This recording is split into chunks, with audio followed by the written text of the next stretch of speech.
एक हमारी बहन कमेंट की थी, प्रियंका जायसवाल। उन्होंने कहा कि भैया आप एक सैड सॉन्ग सुना दीजिए, वो भी अपनी आवाज़ पे। तो उनका सॉन्ग है कि जहाँ पलट के तोहरा देख बिना सपनों में आती करवना।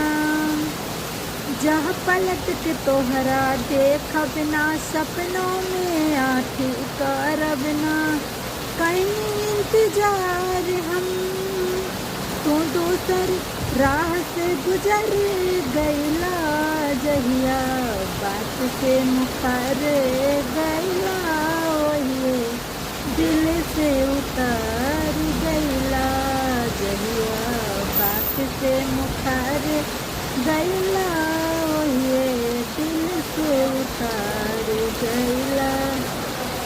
ये नीलकमल जी का सॉन्ग है। उन्होंने बहन ने कमेंट किया था कि सॉन्ग को आप अपनी आवाज़ पे गाइए। ये सॉन्ग मुझे फुल नहीं याद है, मैंने इतना सुना फिर आपको सुनाया। तो बहन आपको ये सॉन्ग कैसा लगा कमेंट करके एक बार और बताना।